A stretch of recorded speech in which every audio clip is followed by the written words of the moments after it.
അങ്ങനെ അടുത്ത ദിവസം രാവിലെ നന്ദിനി ചെടികൾക്കെല്ലാം വെള്ളം ഒഴിച്ചുകൊണ്ടിരിക്കുകയാണ്. ആ സമയത്ത് അവൾ സന്തോഷപൂർവ്വം രാജുവേട്ടനെ വിളിക്കുന്നു. രാജുവേട്ട ഇങ്ങ് വന്നേ. രാജുവേട്ടൻ ഓടിയെത്താണ്. എന്താ മോളെ? ഇതേ നോക്കിയ മോനുവിൻ്റെ ഒരു ഇല ഇന്നലെ വാടി നിൽക്കുകയായിരുന്നു, ഇന്ന് നന്നായിട്ട് വിടർന്നിരിക്കുന്നുണ്ട് എന്ന് പറയാണ്. ഇത് കാണുന്ന രാജുവേട്ടൻ ഇത് പറയാൻ വേണ്ടിയിട്ടാണ് നീ എന്നെ വിളിച്ചത്? ഇതിപ്പോൾ ഇത്ര വലിയ കാര്യമാണോ? നന്ദിനി പറയുന്നുണ്ട്, അല്ലാതെ പിന്നെ ഒരു ചെടി നമ്മൾ നട്ടു വളർത്തി അതിൽ കായ്കളും പൂവുകളൊക്കെ ഉണ്ടാകുമ്പോൾ പ്രത്യേക സന്തോഷം തന്നെയല്ലേ. എന്നിട്ട് പിന്നെ അടുത്ത ചെടിയുടെ അടുത്തേക്ക് ചെല്ലുകയാണ്. അയ്യോ, അഹല്യയുടെ ഇലക്ക് ഇത് എന്ത് പറ്റി? അഹല്യ അതാരാ, എവിടെ എന്നൊക്കെ ചോദിക്കും രാജുവേട്ടൻ. ഈ ചെടിയുടെ കാര്യമാണ് ഞാൻ പറഞ്ഞത്. ഓ അതായിരുന്നോ എന്ന് ചോദിക്കാൻ രാജുവേട്ടൻ. അങ്ങനെ ഓരോ കൊച്ചു കൊച്ചു വർത്തമാനങ്ങളൊക്കെ പറഞ്ഞ് രാജുവേട്ടനും നന്ദിനിയും കൂടി ആ ചെടികളൊക്കെ പരിപാലിക്കാൻ കേട്ടോ. ആ സമയത്ത് രാജുവേട്ടൻ പറയുന്നതിന്, മോളെ ഇങ്ങനെയാണെങ്കിൽ സൂര്യ സാറിനോട് ഓഫീസിലെ കാര്യങ്ങളെല്ലാം നിർത്തിയതിന് ശേഷം കുറച്ച് പാടമും പറമ്പൊക്കെ വാങ്ങിയിടാൻ പറ, എന്നിട്ട് അതിൽ കൃഷി ചെയ്യുക. അങ്ങനെയാണെങ്കിൽ നല്ല വിളവും കിട്ടും, നിനക്ക് നല്ല സന്തോഷമാകും എന്ന് പറയാം. നന്ദിനി പറയുന്നുണ്ട്, രാജുവേട്ടൻ കളിയാക്കൊന്നും വേണ്ട, ഞാൻ പറഞ്ഞ സൂര്യ സാർ എന്തായാലും അതിനൊക്കെ തയ്യാറാകും. പക്ഷെ അതൊന്നും വേണ്ട. ഈ ടെറസിൽ ഈ 4 ചെടികൾ വെച്ചതിന് തന്നെ താഴെ ഇറങ്ങിയപ്പോൾ പത്മ മാഡത്തിൻ്റെ മക്കളുടെ മുഖം കാണണം, ഇത്രയ്ക്കുണ്ടായിരുന്നു. ഇനിയിപ്പോൾ ഇതും കൂടി പറഞ്ഞാൽ പിന്നെ ബാക്കി കാര്യം പറയണ്ടല്ലോ എന്നൊക്കെ പറയാം കേട്ടോ. രാജുവേട്ടൻ പറയുന്നുണ്ട്, അതൊക്കെ ആര് നോക്കുന്നു, അല്ലെങ്കിലും അങ്ങനെ തന്നെയല്ലേ, ഇതൊരു കാരണമായി അത്രയേ ഉള്ളൂ എന്നൊക്കെ പറയാണ്. അങ്ങനെ ഓരോ കാര്യങ്ങളൊക്കെ പറഞ്ഞ് അവൾ ചെടിക്ക് വെള്ളം നനയ്ക്കുകയും മണ്ണിടുകയും ഒക്കെ ചെയ്യാൻ കേട്ടോ. അതേസമയം മിത്രയുടെ വീട് കാണിക്കുന്നത്, അവൾ രാവിലെ തന്നെ ബ്രേക്ക്ഫാസ്റ്റ് കഴിക്കാൻ വേണ്ടി ടേബിൾ വന്നിരിക്കുകയാണ്. അമ്മ ഭക്ഷണമെല്ലാം വിളമ്പി കൊടുക്കാൻ കേട്ടോ. അങ്ങനെ അവൾ കഴിച്ചുകൊണ്ടിരിക്കുന്നിടയിൽ കോള് വരികയാണ്. ആര്? സൂര്യയോ? എവിടെ? അവിടെ നിൽക്ക്, ഞാൻ ഇപ്പോൾ വരാം എന്ന് പറഞ്ഞിട്ട് അവൾ ഫോൺ കട്ട് ചെയ്യാണ്. ഇത് കേട്ടുകൊണ്ട് മിത്രയുടെ അമ്മ അടുത്തേക്ക് വരുന്നുണ്ട്. നീ എവിടേക്കാണ് പോകുന്നത്? ഞാൻ സൂര്യയുടെ അടുത്തേക്കാണ് അമ്മ എന്ന് പറയാണ്. സൂര്യയുടെ അടുത്തേക്കോ? നീ എന്തിനാ അവൻ്റെ കൂടെ പോകുന്നത്? നിനക്കറിയില്ലേ അവനിപ്പോൾ മറ്റൊരാളുടെ ഭർത്താവാണെന്ന്? എന്നിട്ട് വീണ്ടും അവൻ്റെ അടുത്തേക്ക് പോകുന്നു.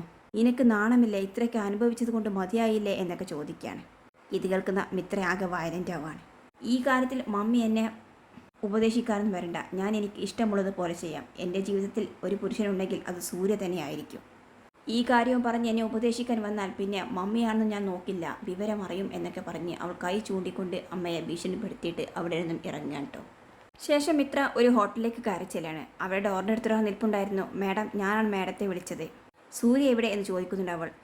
അവിടെ ഇരിപ്പുണ്ട്, കുറേ നേരം വയലൻ്റ് ആയിരുന്നു, ഇപ്പോഴേ ഒന്ന് അടങ്ങി ബോധം പോയത് എന്ന് പറയാൻ. ഞാൻ മാഡത്തിൻ്റെ അച്ഛൻ്റെ പാർട്ടിക്കാരനാണ് എന്നൊക്കെ പറഞ്ഞു. ഓഹോ ആണോ എന്നൊക്കെ ചോദിക്കുകയാണ്. അങ്ങനെ അദ്ദേഹം മുന്നോട്ട് നടന്ന് സൂര്യ ഇരിക്കുന്നവരെ കാണിച്ചു കൊടുക്കുകയാണ്. സൂര്യ അവിടെ മദ്യം കഴിച്ച് ബോധമൊക്കെ പോയി ചെയറിലങ്ങ് കിടക്കാൻ കേട്ടോ. നന്ദിനി ചെന്നിട്ട് സൂര്യ സൂര്യ എഴുന്നേൽക്ക്, വീട്ടിൽ പോകണ്ടേ എന്നൊക്കെ പറയുന്നുണ്ട്. പക്ഷെ സൂര്യ ഉണ്ടോ അതൊക്കെ കേൾക്കുന്നത്? അവൻ പഴയതുപോലെ തന്നെ ഒരേ ഒരു ഇരിപ്പാണ്. അപ്പോൾ ആ പാർട്ടി പ്രവർത്തകൻ പറയുന്നുണ്ട്, ഇത് തന്നെയാണ് പ്രശ്നം മാഡം, പോലീസിനൊക്കെ വിളിക്കുക എന്ന് പറഞ്ഞാൽ അവർ വെറുതെ ഓരോ ഇഷ്യൂ ഉണ്ടാക്കും, അത് ഞങ്ങളുടെ സ്ഥാപനത്തെ ബാധിക്കുകയും ചെയ്യും എന്ന് പറയാണ്. അപ്പോൾ മിത്ര പറയുന്നത്, വേണ്ട വേണ്ട അങ്ങനെയൊന്നും ചെയ്യേണ്ട, നിങ്ങളൊന്ന് ഹെൽപ്പ് ചെയ്യുമോ, ഒന്ന് കാറ് വരെ ഒന്ന് എത്തിച്ചു തരുമോ എന്ന് ചോദിക്കുകയാണ്. അതിനെന്താ മാഡം, ഞാൻ എത്തിച്ചു തരാലോ എന്ന് അദ്ദേഹം പറയാണ്. എന്നിട്ട് അവിടെ ഉണ്ടായിരുന്ന 2 പേരെ വിളിക്കുകയാണ്. ആ 2 പേർ സൂര്യയെ താങ്ങി പൊക്കി പിടിക്കുകയാണ്. ഊ അറിയൂ, എവിടേക്ക് എന്നെ കൊണ്ടുപോകുന്നു എന്നൊക്കെ അവൻ ചോദിക്കുന്നുണ്ട്. സൂര്യ ഒന്നും മിണ്ടാതിരിക്ക്, ഇവനെ സഹായിക്കുകയാണ് എന്നൊക്കെ പറയണം മിത്ര. അപ്പോൾ മിത്രയോട് സൂര്യ ചോദിക്കുന്നുണ്ട്, ഊ അറിയൂ. അങ്ങനെ ഒരുവിധം അവനെ എടുത്തുകൊണ്ട് അവർ വണ്ടിയിൽ ചെന്ന് ഇരുത്തുകയാണ് കേട്ടോ. ശേഷം മിത്ര ആ ഉടമയോട് നന്ദിയൊക്കെ പറഞ്ഞിട്ട്, ഞാൻ അച്ഛനോട് പറയാം നിങ്ങളുടെ കാര്യങ്ങൾ എന്നൊക്കെ പറഞ്ഞ് വണ്ടിയിൽ കയറുകയാണ്. ആ സമയത്ത് ഡ്രൈവിംഗ് സീറ്റിലിരിക്കുന്ന മിത്രയോട് സൂര്യ പറയുന്നുണ്ട്, മാഡം നിൽക്ക്, ഐ വിൽ ഡ്രൈവ് എന്ന് പറഞ്ഞ് ഡ്രൈവിംഗ് സീറ്റിലേക്ക് വരികയാണ് കേട്ടോ. സൂര്യ അവിടെ ഇരിക്കുക എന്ന് പറഞ്ഞ് മിത്ര കൈയൊക്കെ തട്ടി മാറ്റി അവിടെ തന്നെ ഇരുത്തിയിട്ട് വണ്ടി എടുത്തോണ്ട് മുന്നോട്ട് പോവാൻ സൂര്യയുടെ വീട്ടിലേക്ക്. അതേസമയം സൂര്യയുടെ വീട് കാണിക്കുന്നുണ്ട്. അവിടെ മുറ്റത്ത് ഇൻകം ടാക്സിൽ നിന്നുള്ള ഒരു കാറും ഒപ്പം തന്നെ പോലീസ് ജീപ്പും വന്ന് നിർത്തുകയാണ്. ഈ ശബ്ദം കേട്ട് എതി സാർ പുറത്തേക്ക് ഇറങ്ങി നോക്കുന്നുണ്ട്. അതിൽ നിന്നും കുറേ ആളുകൾ പുറത്തേക്ക് ഇറങ്ങാൻ കേട്ടോ. എന്താ സാർ, എന്താ കാര്യം എന്ന് ചോദിക്കുകയാണ് എതി sir. Sir, we are from income tax department, ഒരു സെർച്ച് വാറൻ്റ് ഉണ്ട് എന്ന് പറഞ്ഞിട്ട് അവരുടെ ഐഡിയ ഒക്കെ എടുത്ത് കാണിക്കുകയാണ്.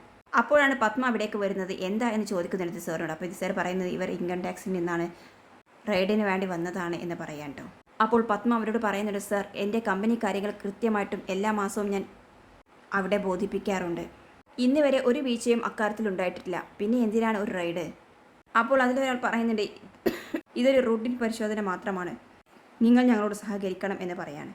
പത്മ പറയുന്നുണ്ട്, അത് ബുദ്ധിമുട്ടാണ്, ഇൻകം ടാക്സ് ഡിപ്പാർട്ട്മെൻറ്റ് പൊതുവെ ആളുകളെ ബുദ്ധിമുട്ടിപ്പിക്കാറില്ലല്ലോ. പത്മ പറയുന്നുണ്ട്, ആക്ച്വലി ഇൻകം ടാക്സ് ഫയൽ ചെയ്യുന്നത് കൃത്യമായിട്ട് അടക്കുകയും ചെയ്യുന്നവരോട് നിങ്ങൾ ബഹുമാനം കൊടുക്കുകയല്ലേ വേണ്ടത്. അപ്പോൾ അദ്ദേഹം പറയുന്നുണ്ട്, ഞങ്ങൾ ഒരു ബഹുമാനക്കുറവും കാണിച്ചിട്ടില്ലല്ലോ മാഡം. അപ്പോൾ അദ്ദേഹം പറയുന്നുണ്ട്, മാഡം വലിയ വലിയ കമ്പനികളാകുമ്പോൾ ആക്ഷേപങ്ങളെല്ലാം ഉണ്ടാകും. പക്ഷേ ആ ആക്ഷേപങ്ങൾ കഴമ്പില്ല എന്ന് തെളിയുന്നത് നിങ്ങൾക്കും നല്ലതല്ലേ? അപ്പോൾ പത്മ ചോദിക്കുന്നുണ്ട്, ആരാണ് നിങ്ങളോട് ആക്ഷേപം ഉന്നയിച്ചത്? അത് തികച്ചും പേഴ്സണലായി ഞങ്ങൾക്ക് വെളിപ്പെടുത്താൻ പറ്റില്ല എന്ന് അദ്ദേഹം പറയാണ്. അങ്ങനെയാണെങ്കിൽ നിങ്ങൾക്ക് റെയ്ഡ് ചെയ്യാനും ഇവിടെ സമ്മതിക്കില്ല എന്ന് പത്മയും ഉറച്ചു നിൽക്കുകയാണ്. ആ സമയത്ത് ഇൻകം ടാക്സ് ഡിപ്പാർട്ട്മെൻറ്റിലെ സാറ് പോലീസിനോട് പറയുന്നുണ്ട്, ഞങ്ങളുടെ ഡ്യൂട്ടിക്ക് ഇവർ തടസ്സം നിൽക്കുകയാണെങ്കിൽ അത് മാറ്റിത്തരേണ്ടത് നിങ്ങളുടെ ഉത്തരവാദിത്തമാണ് എന്ന് പറയാണ്. അപ്പോൾ ആ പോലീസുകാർ പറയുന്നുണ്ട്, മാഡം ദയവ് ചെയ്ത് ഇവരുടെ ഡ്യൂട്ടി ചെയ്യാൻ നിങ്ങൾ സമ്മതിക്കൂ, അതിന് തടസ്സം നിൽക്കരുത് എന്ന് പറയാണ്. ഏത് സാർ പറയുന്നുണ്ട്, പത്മ അവരെന്താണെന്ന് വെച്ചാൽ ചെയ്യട്ടെ, നമുക്ക് നോക്കാം. അങ്ങനെ എല്ലാവരും ചേർന്ന് അകത്തേക്ക് കയറുകയാണ്. അകത്തെത്തിയ ഓഫീസർ പറയുന്നുണ്ട്, ഈ വീട്ടിലെ എല്ലാവരോടും താഴേക്ക് വരാൻ പറയൂ, അത് ജോലിക്കാരികളായാലും വീട്ടിലുള്ള മറ്റാളുകളായാലും എന്ന് പറയാണ്. അപ്പോഴേക്കും ഇന്ദ്രജയും വിജയും വേദയും കൂടി താഴെ ഓടി ഇറങ്ങി എത്തുകയാണ്. എതി സാറാകട്ടെ മോളെ നന്ദിനി എന്ന് വിളിക്കുകയാണ്. നന്ദിനി അവിടെ വരുന്നുണ്ട്. രാജുവിനോടും കനകയോടും ഇങ്ങോട്ടേക്ക് വരാൻ പറ എന്ന് പറയാണ്. അങ്ങനെ നന്ദിനി പോയി അവരെയും വിളിച്ച് ഹാളിലേക്ക് എത്തുകയാണ്. ശേഷം ഇൻകം ടാക്സ് ഡിപ്പാർട്ട്മെൻറ്റിൽ നിന്നുള്ള സെർച്ച് തുടങ്ങാം കേട്ടോ. അവർ നേരെ മുകളിലേക്കാണ് പോയത്. ആദ്യം ഇന്ദ്രജയുടെ റൂമിലുള്ള ഫയലുകളും കാര്യങ്ങളും അലമാരയിലും മൊത്തം അവർ സെർച്ച് നടത്തുകയാണ്. പക്ഷേ അവർക്കൊന്നും കണ്ടെത്താനായില്ല കേട്ടോ. അടുത്തത് നേരെ പോകുന്നത് സൂര്യയുടെ റൂമിലേക്കാണ്. അവിടെയും അതുപോലെ തന്നെ ബെഡിൻ്റെ താഴെയുള്ള ഭാഗം വരെ അവർ സെർച്ച് ചെയ്യാൻ കേട്ടോ. അവരെയൊന്നും അവർക്ക് ഒന്നും കണ്ടെത്താനായില്ല. ആ സമയത്ത് പത്മ ആകെ ടെൻഷനായി അങ്ങോട്ടും ഇങ്ങോട്ടും നടക്കുക. അവൾ ഫോണെടുത്ത് ആർക്കോ വിളിക്കാൻ ശ്രമിക്കുകയാണ്. അപ്പോൾ അവർക്ക് കാവലായിട്ട് ഒരു ലേഡി ഓഫീസർ അവിടെ നിൽപ്പുണ്ടായിരുന്നു. മാഡം ഫോൺ ആർക്കും ചെയ്യരുത്, ഈ സമയത്ത് ഫോൺ യൂസ് ചെയ്യാൻ പാടില്ല എന്ന് പറയാണ്. അങ്ങനെ പത്മ ഫോൺ താഴെ വയ്ക്കുകയാണ്. വീണ്ടും അസ്വസ്ഥതയായിട്ട് അങ്ങോട്ടും ഇങ്ങോട്ടും നടന്നുകൊണ്ടേയിരിക്കുകയാണ്. അതേസമയം മിത്രയെ കാണിക്കുന്നുണ്ട്. അവൾ സൂര്യയും കയറ്റി അവൻ്റെ വീട്ടിലേക്കുള്ള യാത്രയിലാണ്. വഴിയിൽ വെച്ച് സൂര്യ വണ്ടി നിർത്ത് എന്ന് പറയാണ്. അങ്ങനെ നിവർത്തിക്കെടുക്കൊണ്ട് മിത്ര ഒന്ന് സൈഡാക്കുകയാണ്. സൂര്യ ആയിട്ട് സീറ്റ് ബെൽറ്റ് അയച്ച് ഡോറ് തുറന്ന് പുറത്തേക്ക് ഇറങ്ങി നന്നായിട്ട് ഛർദ്ദിക്കാൻ കേട്ടോ. അപ്പോഴേക്കും മിത്ര വെള്ളക്കുപ്പിയുമായിട്ട് ഓടിയെത്തുന്നുണ്ട്. സൂര്യ വാ കഴുകുക എന്നൊക്കെ പറഞ്ഞ് കൊടുക്കുന്നുണ്ട്. ശേഷം സൂര്യ തിരിച്ച് വീണ്ടും വണ്ടിയിൽ കയറുകയാണ് കേട്ടോ. അങ്ങനെ അവർ യാത്ര തുടർന്നുകൊണ്ടേയിരിക്കുകയാണ്. അതേസമയം സൂര്യയുടെ വീട്ടിലാകട്ടെ അവർ സെർച്ച് ചെയ്യുന്നത് പത്മയുടെ റൂമിലെത്തിയിട്ടുണ്ട്. അവിടെ നിന്നും ഫയലുകളും കാര്യങ്ങളും എല്ലാം അവർ തിരഞ്ഞുകൊണ്ടേയിരിക്കുകയാണ്. വീണ്ടും മിത്രയും സൂര്യ സഞ്ചരിക്കുന്ന വാഹനം കാണിക്കുകയാണ്. ആ സമയത്ത് നന്ദിനിയുടെ ഫോണിലേക്ക് അവളുടെ അച്ഛൻ്റെ കോൾ വരികയാണ് കേട്ടോ. അവൾ വണ്ടി സൈഡാക്കി ഫോണെടുത്ത് പുറത്തേക്ക് ഇറങ്ങുകയാണ്. എന്നിട്ട് കോൾ അറ്റൻഡ് ചെയ്യാണ്. എവിടെ മോളെ നീ എന്ന് ചോദിക്കുന്ന വിഷയമാണ്. സാർ അച്ഛാ, ഞാൻ സൂര്യയുടെ വീട്ടിലേക്ക് പോയിക്കൊണ്ടിരിക്കുകയാണ്. സൂര്യയുടെ വീട്ടിലേക്കോ? എന്തിന് എന്ന് ചോദിക്കുന്നുണ്ട് അദ്ദേഹം. അതച്ഛാ, സൂര്യ ഒരു ഹോട്ടലിൽ ചെന്ന് മദ്യപിച്ച് ആകെ കുഴഞ്ഞു കിടക്കുകയാണ്. അവനെ കൊണ്ടുവിടാൻ വേണ്ടി ഞാൻ വീട്ടിലേക്ക് പോവുകയാണ് എന്ന് പറയാൻ കേട്ടോ. ഇത് കേൾക്കുന്ന വിശ്വനാഥ് സാർ പറയുന്നുണ്ട്, നീ ഇപ്പോൾ അവിടേക്ക് പോകണ്ട, അവിടെ ഇപ്പോൾ റെയ്ഡ് നടന്നുകൊണ്ടിരിക്കുകയാണ് എന്ന് പറയാണ്. അപ്പോൾ മിത്ര ചിരിച്ചുകൊണ്ട് പറയുന്നുണ്ട്, അവിടെ റെയ്ഡ് നടക്കുമ്പോഴല്ല അച്ഛാ ഞാൻ അവിടേക്ക് പോകേണ്ടത്, എല്ലാം ഞാൻ വന്നിട്ട് പറഞ്ഞു തരാം. അച്ഛനോട് പറഞ്ഞ കാര്യങ്ങൾ അച്ഛൻ എന്തായാലും എനിക്ക് സാധിച്ചു തന്നല്ലോ. ഇൻകം ടാക്സുകാർ വന്ന് ആ വീട് മുഴുവൻ അറിയിച്ചു കൊടുക്കും. ഈ റെയ്ഡ് പത്മയുടെ കുടുംബം ഒരിക്കലും മറക്കില്ല. അതിന് വേണ്ടതൊക്കെ അവിടെ സംഭവിക്കും. അപ്പോൾ വിശ്വനാഥ് സർ പറയുന്നുണ്ട്, നിന്നെ എനിക്ക് സംശയം ഉണ്ടായിട്ടൊന്നുമല്ല, എന്തായാലും ചോദിക്കുകയാണ്, അവിടെ നീ പ്ലാൻ ചെയ്ത് നടപ്പിലാക്കിയ റെയ്ഡ്, എന്നിട്ട് അവിടേക്ക് തന്നെ അബോധാവസ്ഥയിൽ കിടക്കുന്ന സൂര്യയും കൊണ്ട് നീ എത്തുന്നു. എനിക്കൊന്നും അങ്ങോട്ട് കണക്റ്റ് ആവുന്നില്ല മോളെ എന്ന് പറയാണ്. അപ്പോൾ മിത്ര പറയുന്നുണ്ട്, ഞാൻ തിരിച്ചു വന്നതുവരെ അച്ഛനൊന്ന് സമാധാനിച്ചിരിക്കെ, അച്ഛൻ്റെ മകൾ വിജയിച്ചിട്ടേ അങ്ങോട്ടേക്ക് തിരിച്ചു വരൂ. ഇപ്പോൾ എനിക്ക് കുറച്ച് തിരക്കുണ്ട് എന്ന് പറഞ്ഞ് അവൾ ഫോൺ കട്ട് ചെയ്യാണ്. എന്നിട്ട് പഴയതുപോലെ തന്നെ വണ്ടിയിലെ ഡ്രൈവിംഗ് സീറ്റിലേക്ക് കയറിയിരുന്ന് അവൾ വണ്ടി മുന്നോട്ടേക്ക് എടുക്കുകയാണ്. അതേസമയം സൂര്യയുടെ വീട്ടിലാകട്ടെ ഇൻകം ടാക്സ് ഡിപ്പാർട്ട്മെൻറ്റുകാരെ തിരച്ചിൽ നടത്തുകയാണ് കേട്ടോ. അങ്ങനെ പത്മയുടെ റൂമിൽ നിന്നും കുറച്ച് ആഭരണങ്ങൾ കിട്ടുകയാണ്. അതുമായിട്ട് അവർ താഴേക്ക് ഇറങ്ങി വരികയാണ്. പത്മ അഹങ്കാരത്തോടു കൂടി ചോദിക്കുന്നുണ്ട്, എന്തായി, നിങ്ങൾക്ക് ഇവിടെ തപ്പിയിട്ട് വല്ലതും കിട്ടിയോ? ഞാൻ ആദ്യമേ പറഞ്ഞതല്ലേ എൻ്റെ എല്ലാ കണക്കുകളും കൃത്യമായിട്ട് നിന്ന്, എന്നിട്ടിപ്പോൾ എന്തായി എന്ന് ചോദിക്കുകയാണ്. അപ്പോൾ പിന്നെ ഇതെന്താ മാഡം എന്ന് ചോദിച്ചിട്ട് അവർ ആ കൈ നീട്ടുകയാണ് കേട്ടോ. ആ കൈകളിലാകട്ടെ സ്വർണത്തിൻ്റെ വളകളും മാലകളും. അത് കണ്ട് എല്ലാവരും ഷോക്കാവാണ്.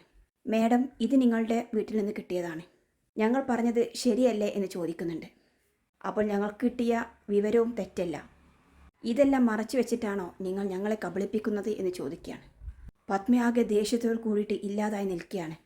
ആ സമയത്ത് ഇന്ദ്രജ വേദയോട് പറയുന്നുണ്ട്, ഇത് എൻ്റെ സ്വർണ്ണാഭരണങ്ങളല്ലേ, അന്ന് നന്ദിനി കള്ളന്മാർ അടിച്ചു മാറ്റി കൊണ്ടുപോയി എന്ന് പറഞ്ഞ ആഭരണങ്ങൾ ഇതെങ്ങനെ ഇവിടെ എത്തി?